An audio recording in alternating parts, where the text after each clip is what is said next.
In less than 4 months, Filipinos will choose the next leaders of the country. And the stakes are high as the nation awaits directions in navigating through this overwhelming health crisis, among others. We should institutionalize healthcare services up to the last mile, up to the last barangay. I believe that the pandemic recovery is not just for the healthcare of Filipinos, but also for the economic recovery of every Filipino family. They will pitch their cause. I would want to head the Blue Ribbon Committee para talagang makita natin yung extent ng corruption at yung iba't ibang anomalies na nangyari nitong Duterte administration. And why they deserve your vote. I've been away from the political scene for quite some time, and you're going against popular names, and I know that really the personality counts for a lot in local politics. Find out their plan of action for change. And as they chart the country's future, their political future is in your hands. Who are qualified? Who are worthy to serve in the 19th Congress? Watch them side by side here on CNN Philippines.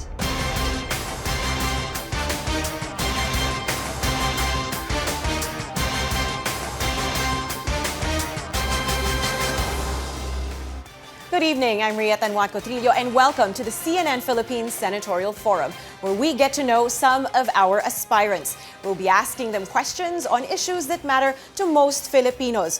3 more hopefuls are joining us tonight. 2 are eyeing a comeback and 1 seeks to secure a seat at the Senate. We will introduce them to you in alphabetical order. The 62-year-old aspirant is running under the Nationalist People's Coalition. She obtained a master's degree in National Security Administration at the National Defense College of the Philippines. She authored the Magna Carta for Micro, Small, and Medium Enterprises and Anti-Trafficking in Women and Children's Act, among others. Welcome, Antique Representative Loren Legarda.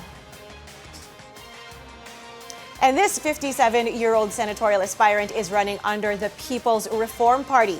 He's a graduate of Harvard Law School in the U.S. with a master's degree in law. He authored the creation of the Department of Forensic Medicine under the Philippine General Hospital. He also established the Forensic Science Institute in the UP system. Welcome this evening, former Defense Chief Gilbert Teodoro. And the 50-year-old senatorial aspirant is running under the Liberal Party. He obtained his Master of Public Administration degree at UP Diliman. He authored the Strategic Trade and Management Act and National Commission of Senior Citizens Act, among others. Welcome to you, former Senator Antonio Trillanes. So to make sure that everyone is safe from COVID-19, they are, of course, joining us live on Zoom. And just to be clear, tonight is not a debate. Tonight is about letting voters know your platforms, principles, and stand on issues. Now, as you know, each of you will be given a time limit to answer. So when this sound is played, that means you have 10 seconds left and you need to start wrapping it up. And to those of you watching, please join the conversation online using hashtag CNNPH Senatorial Forum. So let's begin the show. Candidates for president and vice president have always been elected separately here in the country, and this sometimes results in animosity when the country's top 2 leaders come from rival parties. To solve this problem, Senator Win Gatchalian filed a resolution to establish a single-ticket system or a tandem vote, which is similar to the electoral process in the United States. And this, he said, will ensure a unified policy agenda and more effective governance. So our first question for this evening is, what do you think are the advantages or disadvantages of a tandem vote for the 2 highest positions? Are you in favor? Why or why not? You do have 90 seconds to answer, and we will start with Representative Loren Legarda. Your 90 seconds starts right now. The tandem voting proposal by Senator Win Gatchalian is well-intentioned, and it has its possibilities for a better coordination and convergence between the two highest office. However, I believe that even if the president and the vice president belong to different political affiliations and different parties, if they embrace the tenets of public service, which is really to truly serve our people, and if they share similar values based on their political platforms, then there is no need to amend or to enact a law for a tandem affiliation. Take note that even in the Senate, even among party mates, there are different votes on various issues. In fact, they call us a 24 republic. So even if you would have a tandem of president and vice president from the same political affiliation or party, there are possibilities that they may differ in many of their views. So what is important is the core of the person, and that values are similarly situated and that they are sincere about serving our people. Now, it does not mean that those who think alike can govern in the best way possible. We are in a democracy. It's always good sometimes to have different views, as long as the ultimate is to serve our people well. All right, thank you for that, ma'am. Now, Secretary Gilbert Teodoro, your thoughts, please, on a single ticket system for President and Vice President. 90 seconds.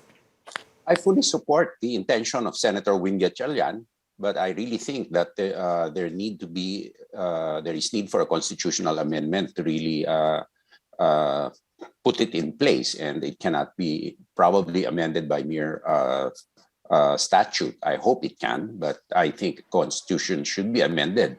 But this is also reflective of the lack of strong political party structures in the country and the lack of a party vote in the country before we had the block voting system.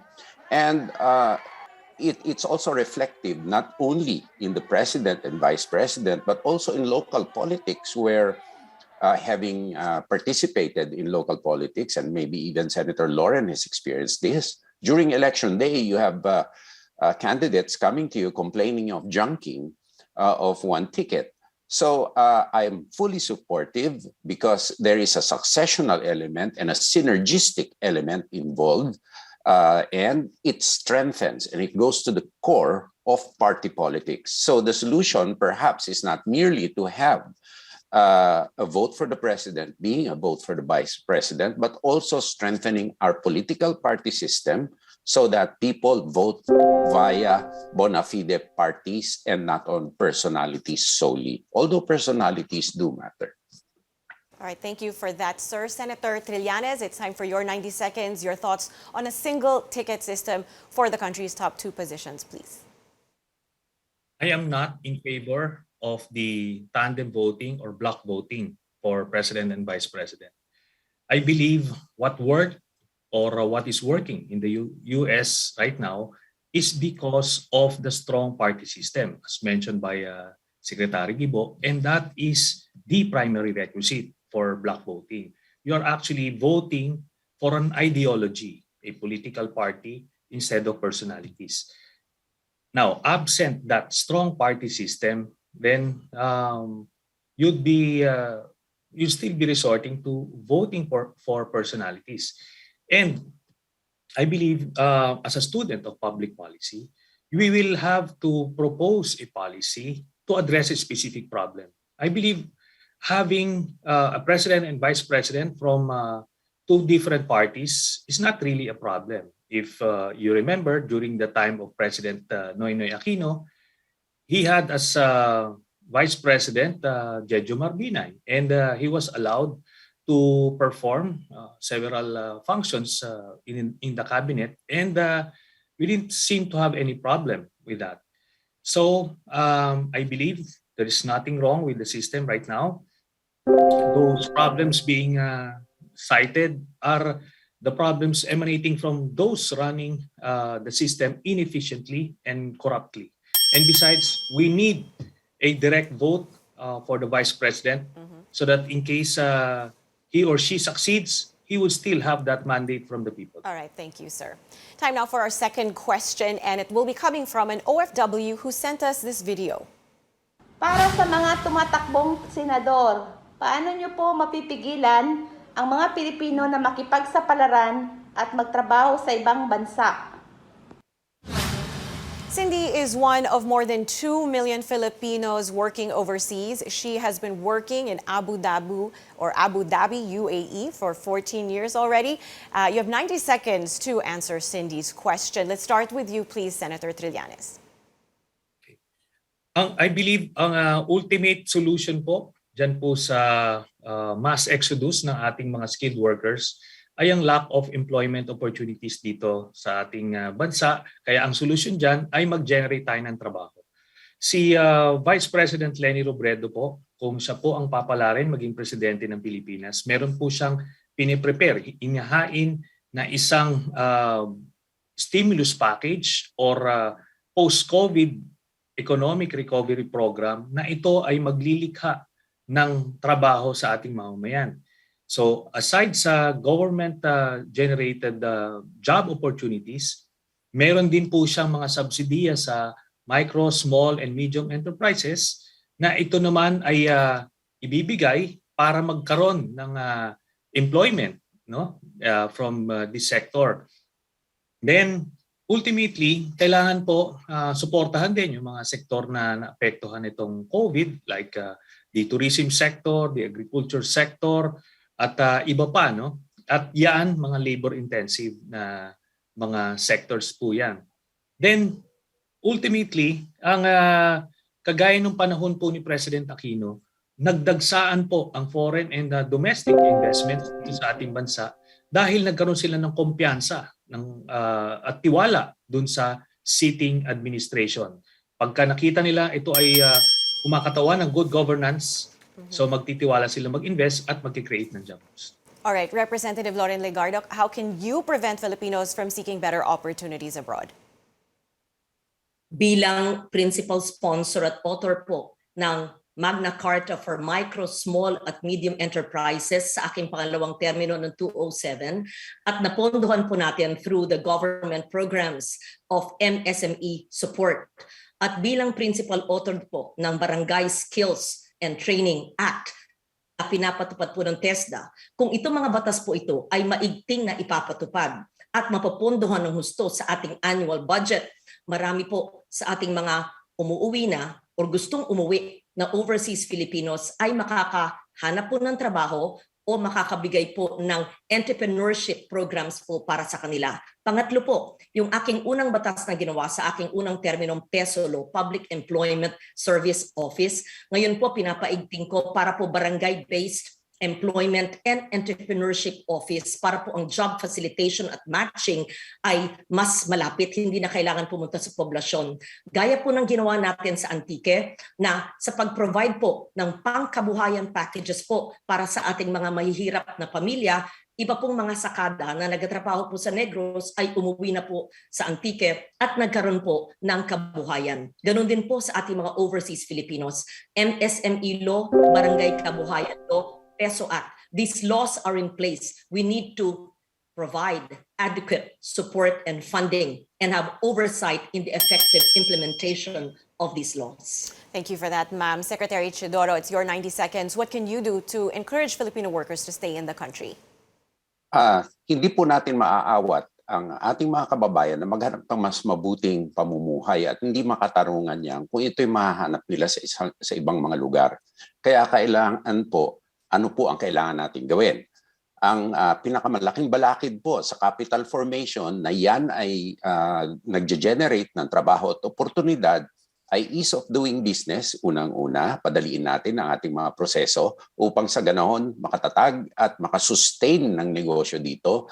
Pangalawa, ang high costs of power at ang logistics costs po dito dahil ang infrastruktura po natin ay kulang po. Kailangan po mag-invest tayo, hindi lang po sa physical at digital infrastructure para sa ganon, kung hindi digital infrastructure para sa ganon, mabigyan ng mga plataforma ang mga negosyo na mamuhunan.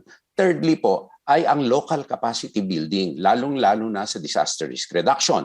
Para sa ganon, ang mga locators sa different na mga lugar na ito ay maserbisyohan. Pang-apat, nasabi ko noong ibang araw, ang ating mga embassies sa abroad ay dapat talagang aktibo na maghanap ng investors.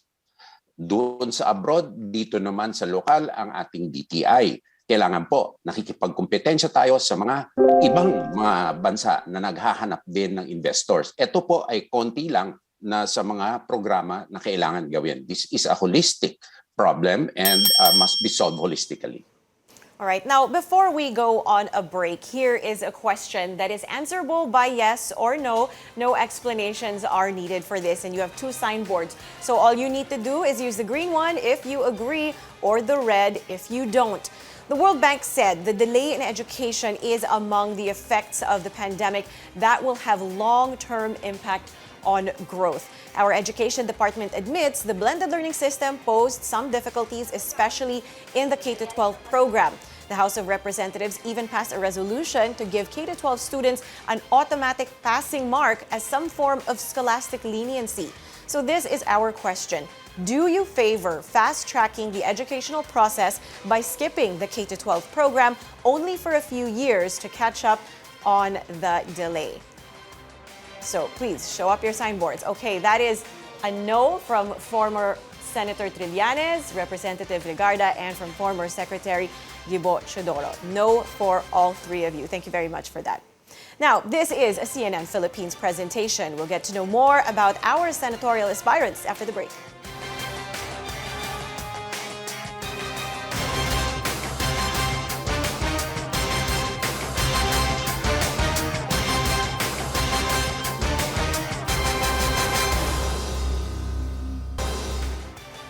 Welcome back to a CNN Philippines special presentation. I'm Ria Tanjuatco-Trillo. This is the fourth in a series of senatorial forums as we count down the months and days leading to the May 9th general election.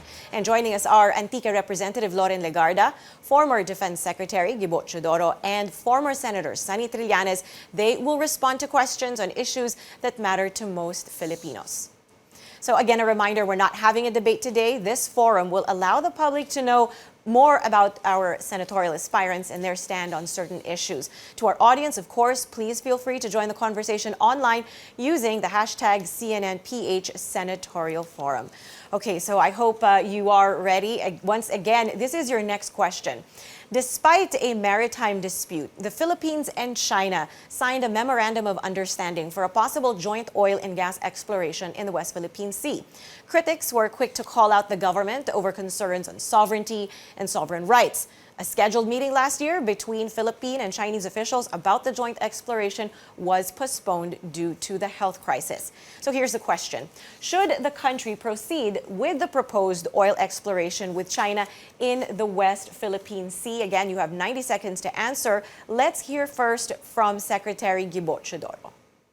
We cannot err by basing our answer on what the Constitution says. The Constitution states that in terms of oil, maritime, and other natural resources in our territorial sea and the EEZ, the state can only enter into financial and technical assistance agreements with foreign corporations. It doesn't state countries, but foreign corporations. So whether these be American corporations, Chinese corporations, or whatever corporations, the only allowable arrangement that the government can enter into is through an FTAA, a financial and technical assistance agreement. Now, there is a debate whether exploration includes exploitation or is included in the definition of exploitation. Some say that mere exploration is not exploitation, but I would rather err on the side of caution and let our Constitution work by letting all activities involving oil and mineral exploration activities in the West Philippine Sea to be subject to FTAA agreements as provided under the Constitution. All right, thank you for that, sir. Should the country proceed with the proposed joint oil exploration with China in the West Philippine Sea? Senator Sonny Trillanes, your 90 seconds, please. The position of Vice President Leni Robredo regarding this is very accurate. That in any joint exploration activities with China, the recognition of the arbitral tribunal ruling should be a primary requisite. Without that formal recognition, then nothing should proceed. All right, And I support her position. All right, thank you for that, sir. Now from Representative Loren Legarda, are you in favor of the country's joint oil exploration talks with China in the West Philippine Sea? Our Constitution clearly states, and I quote, that the President may enter into agreements with foreign-owned corporations involving either technical or financial assistance for large-scale exploration, development, and the utilization of minerals, petroleum, and other mineral oils according to the general terms and conditions provided by law based on real contributions to the economic growth and general welfare of our country. And a joint exploration agreement with China may actually preserve and ensure our sovereign rights in our exclusive economic zone in the West Philippine Sea. As the service contract, which the parties will have to enter into, must be governed clearly, first, by Philippine law, and must be abide, of course, by the Constitution, and second, respect the effective implementation of the Hague arbitral ruling. So I will only support the joint exploration of oil and gas with China if it is first consistent with our Philippine laws and, of course, our Philippine Constitution. Second, if it clearly defines and appreciates and recognizes Philippine sovereignty in our economic zone, in our exclusive economic zone, and if it will protect our country's marine resources. All right, thank you for that. Now, before we move on, let's read some of our comments online. From Instagram, we have Renka. And she says, sana tanggalin nyo na yung mga training na di naman kailangan sa abroad, lalo na TESDA. Pahirap lang daw ito at di naman ginagamit ng OFWs. We have another one also from Instagram. And this netizen is hoping that Congress will pass a law that will put a cap on construction of subdivisions, noting that many farmlands get converted into non-agricultural lands.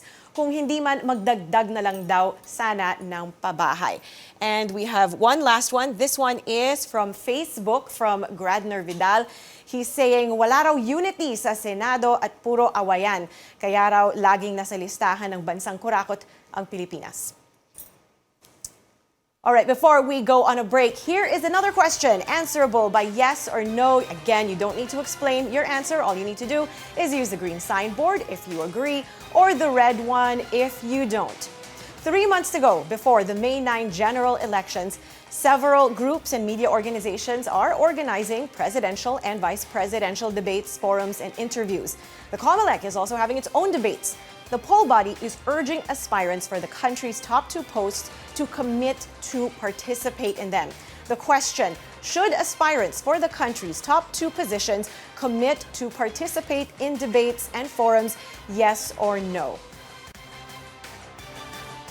That is a yes, and a yes. Okay, from all our aspirants, absolutely. They feel that the aspirants for the top 2 positions in the land should participate in debates and forums.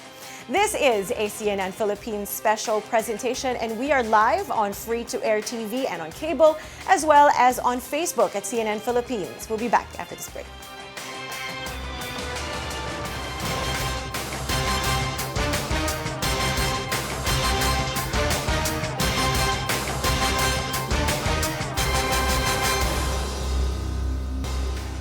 Welcome back to the CNN Philippines Senatorial Forum. I'm Ria Tanjuatco-Trillo, and joining us tonight are Antique Representative Loren Legarda, former Defense Chief Gilbert Teodoro, and former Senator Antonio Trillanes. Just a reminder, we're not having a debate. This forum is about letting voters know our aspirants' platforms and stand on issues that matter to most Filipinos. And on that note, we have selected questions posted by netizens online. So if we take a look at the first one, I believe this one is from Instagram, and our commenter asks, is your political affiliation important in your bid for another seat in the government?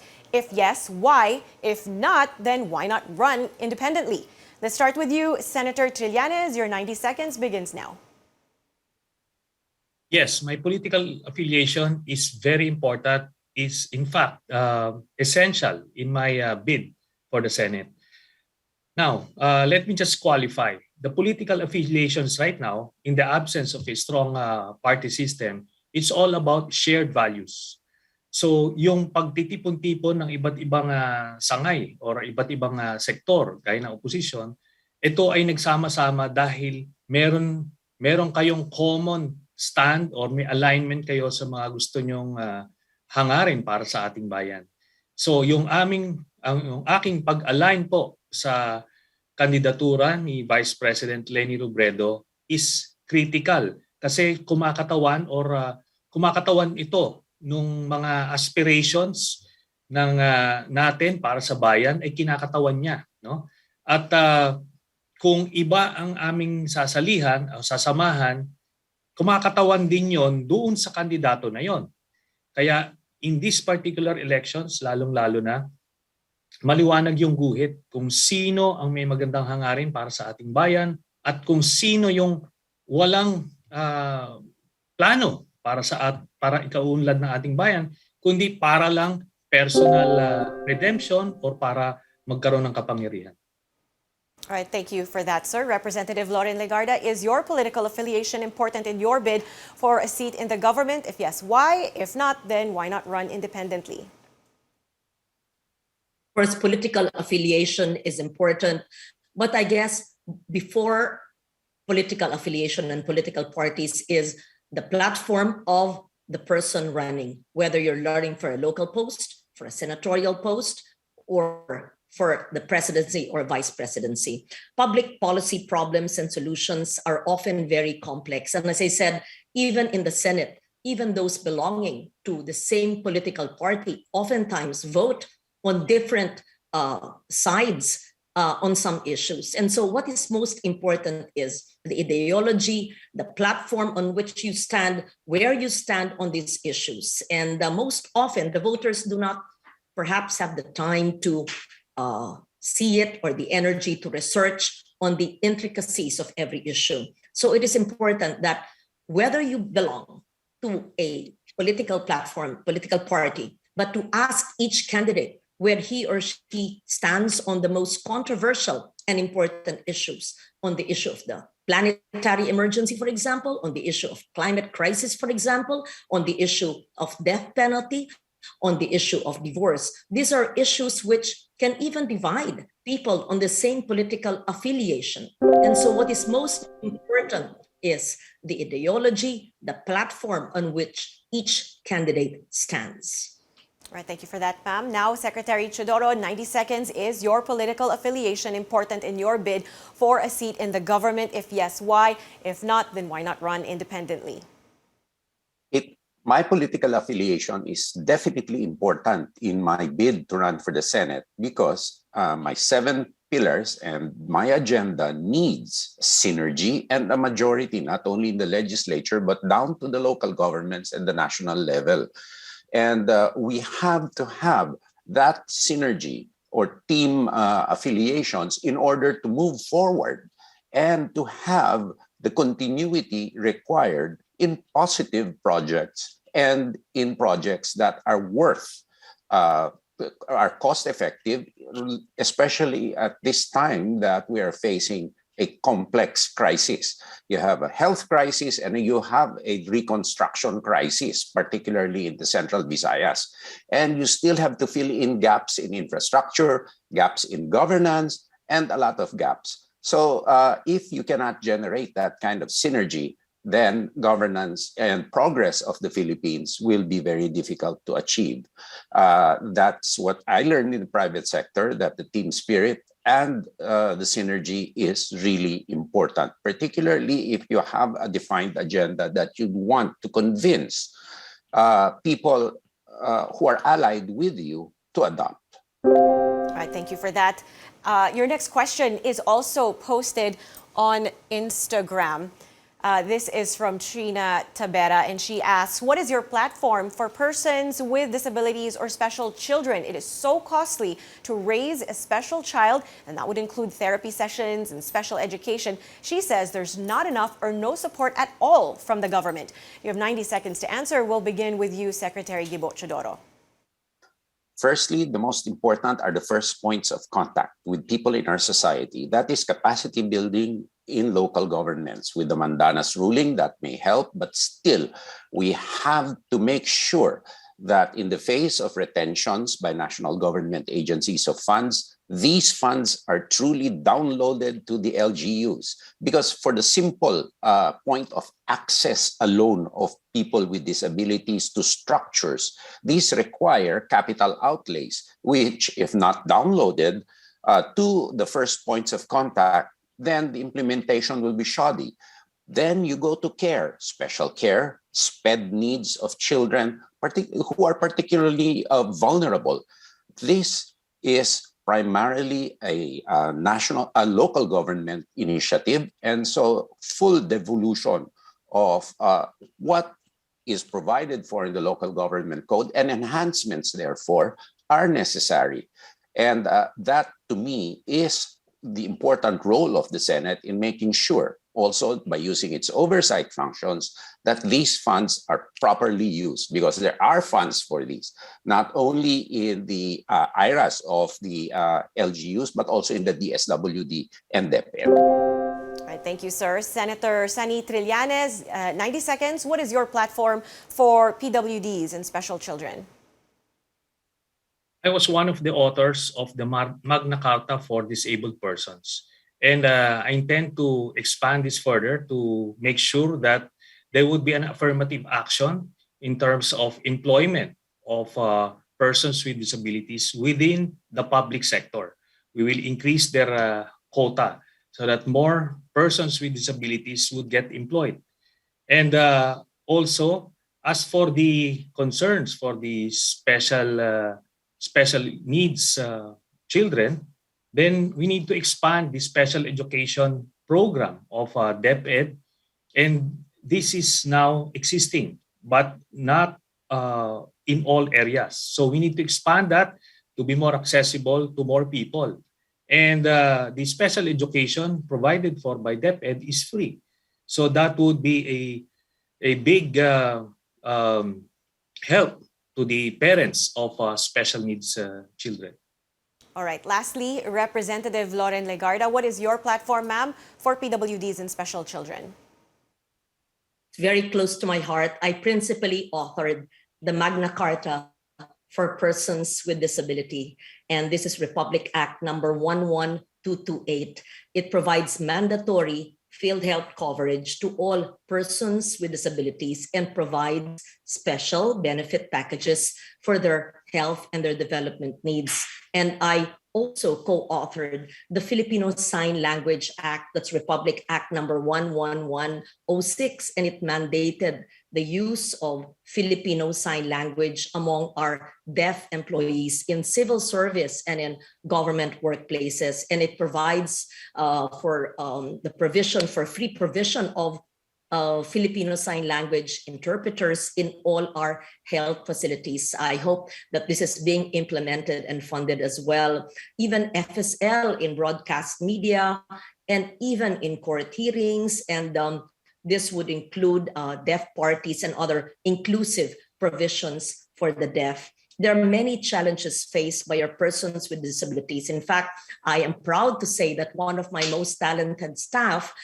is a person with disability with cerebral palsy who thought that he had no chance in life opportunities until we gave him that opportunity. So we must continue to push for the effective implementation of these already existing laws that we jointly authored and enacted, and provide them equal access to resources in government. All right, thank you very much for that. We will be taking a short break, but before that, here is your question, answerable by yes or no. So please raise your green signboard if your answer is yes or no, or the red sign if your answer is no. As the country eyes a transition from a state of pandemic to endemic, the government is now crafting an exit plan. A proposal to eliminate the alert level system in the country is currently being considered, similar to that of European countries. Denmark is the first EU country to lift all COVID-19 restrictions. This means wearing masks, the use of a COVID pass, and the legal obligation to self-isolate if you test positive are all ending. This is the question. Will you recommend doing the same thing in the Philippines? No explanations, just a yes or a no. So if we could see your signboards. All right, we have a yes from Senator Trillanes and a no both from Senator Loren and from former Secretary Gilbert Teodoro. Thank you so much for that. Now, you are watching a CNN Philippines special presentation. We'll be taking a break. Do stay with us on CNN Philippines.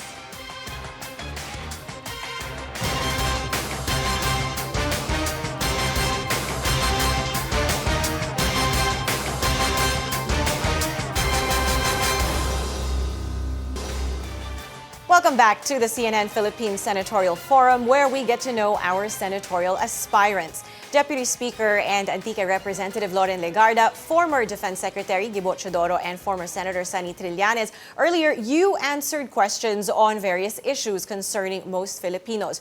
Right now, you will be asking questions to each other, and you will be given 2 minutes each. And just a reminder, when you hear the sound, that means you have 10 seconds left and you need to wrap up your answer. So let's begin. So for Representative Loren Legarda, what I'm going to do is I'm going to draw the name of the person to whom you will ask your question. All right, so your question needs to be addressed to Secretary Gilbert Teodoro. So go ahead, ma'am. What would you like to ask? Gilbert, Secretary Teodoro. Yes. First of all, tatlo tayo dito ng sa militar, no? He was SND, and of course, Sonny was in the armed forces, and I am in the reservist as well. I would like to ask Secretary Gilbert Teodoro, how have you used your expertise in national security? We are all, in a way, students and experts in national security to advance the interests of our country in the context of the current climate crisis. And perhaps your answer can also help me in advancing my locally led adaptation so that we can attune our pandemic recovery efforts towards the climate crisis. Thank you very much, Senator Loren.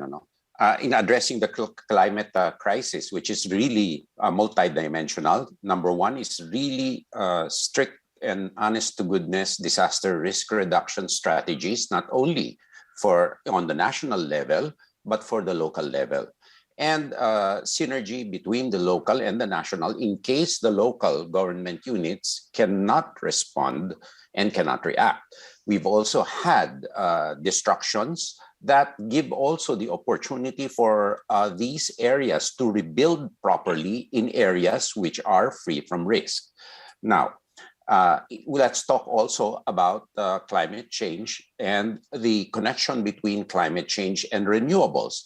I fully support renewable energy in order to have clean energy on two conditions. Number one, that there also be backup and standby systems for business process continuities in case the renewables fail, and a phased-in approach, because we will still need fossil fuels in order to ensure a stable power supply for our country.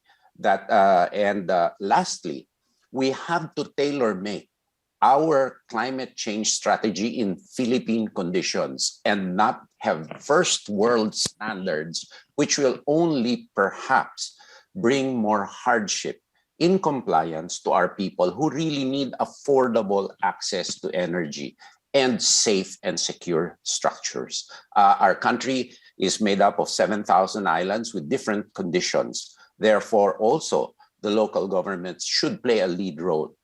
Lastly, the bureaucratic capability to plan and to foresee these hazards and to work on them must be enhanced. All right, thank you for that, Secretary Teodoro. Now it is your turn to ask a question, sir, and you will be asking Senator Trillanes your question.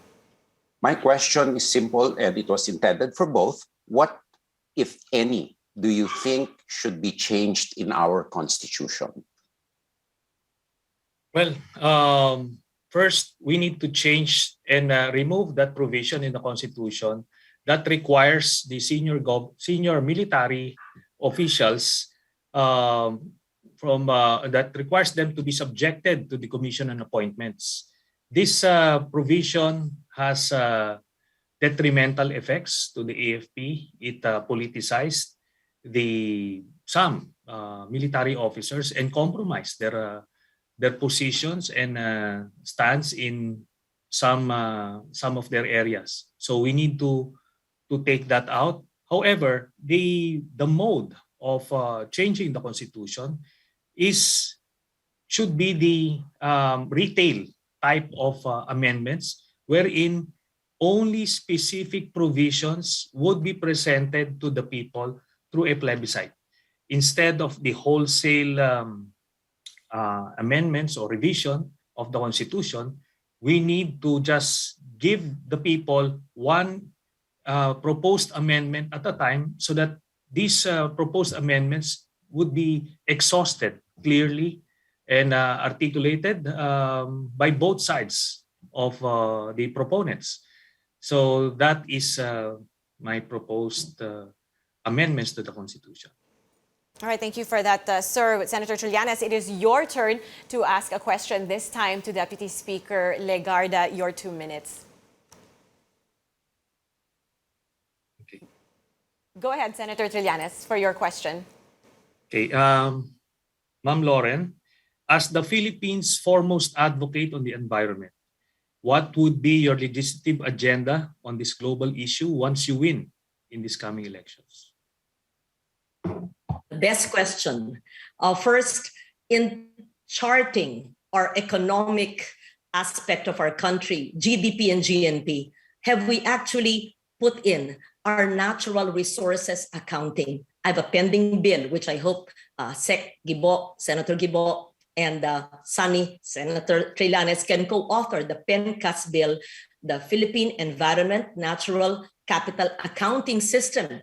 Kasi pag tayo'y kumukuha ng ating mga pangangailangan, sinusukat natin sa GDP at GNP. Pero nakita na ba natin ang epekto nito sa hangin na ating nilalanghap at sa mga bundok na ating inuuka at sa ating mga pinuputol na puno? Kaya ang PENCAS bill ay isa sa mahalaga. Pangalawa po ay ang ating pagsukat sa 10 environmental laws na ginawa po natin mula noong 1998 na sila'y mapondohan at sila'y striktong ma-implement. Clean Air Act, Clean Water Act, Ecological Solid Waste Management Law, nandyan na po. Bakit hindi ini-implement na maigting? Kaya ang oversight ng Kongreso ay napakahalaga para dito. Pangatlo, yung ating greening program. Yan ay mahalaga hindi lang sa terrestrial, kundi na rin po sa marine. Alam natin, sa Bagyong Yolanda hanggang sa Bagyong Odette ay yung mga lugar po na makapal ang forest cover sa marine. Ibig sabihin, marami po mga mangroves ay hindi masyadong nasalanta. Ito'y napahalaga para sa ating ecological security. Mag-focus po tayo dyan at marami pa pong iba. Kaya sa ating pagsukat ng ating yaman bilang bansa ay kailangan ini-input po natin ang ating natural resource accounting. At sana po, meron kong dadagdag gaya ng Bhutan, palaging nakalagay na 70% ang kanilang forest cover at any one time. This is a vision and a dream. I hope we can do that.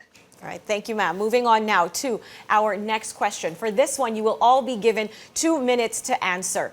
This is the question. What is your priority legislation? Senator Sonny Trillanes, will begin with you. You have 2 minutes. My priority legislation would be to support the post-COVID economic recovery program, which was detailed by and presented by Vice President Leni Robredo. This would be critical in the next phase of our economic recovery. It will generate jobs, it will stimulate the economy. So it would be patterned similar to the stimulus packages right now being implemented by the different developed countries. So we need that, and it will require legislative support. So that would be on the economic recovery front and anti-poverty front. Then I would push for anti-corruption measures, particularly the mandatory video recording and live streaming of all public biddings in all government agencies. This would be a law that would kill bureaucratic corruption at the mid-level. As most of us have experienced that public biddings often are rigged, and this is where the bulk of the government coffers are laid to waste. So this is going to be one of my priorities. Then we would also push for my peace and order agenda, that is to improve further and modernize further the capacity of the armed forces of the Philippines to make it more effective in defending the West Philippine Sea and addressing different enemies of the state. So I intend also to provide or increase their quarters allowance and subsistence allowance. Then also improve the and reform the PNP to make it more effective as a crime-fighting agency. Thank you for that, sir. Secretary Gilbert Teodoro, please share with us your priority legislation. The first priority really would be to review and to act on the national expenditure plan that will be submitted by the new administration, because this is crucial to laying the foundations for COVID recovery and other vital infrastructure and other spending requirements that the government will make. I also have a plan to increase incentives to what we call the blue economy, from mariculture up to shipbuilding, given the fact that Philippines is 80% water. Thirdly, I'd also like to increase the capacities of the Department of National Defense proper and the Department of Foreign Affairs to make them, to enable them to hire expertise because of their vital roles in our national security system. Fourthly, the ability of the government and incentives to the private sector to invest in emerging and disruptive technologies, because with the onset of unknowable calamities, crises, or pandemics that may happen in the future, the government may have to make stakes in this. Fifth, I will support infrastructure for digital hardening of both the civilian and the military side of the government. This is vital and important.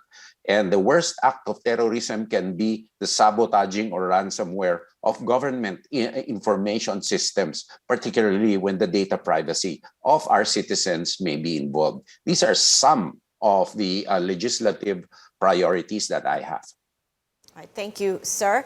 Now, 2 minutes to tell the audience your priority legislation. Please, Representative Loren Legarda.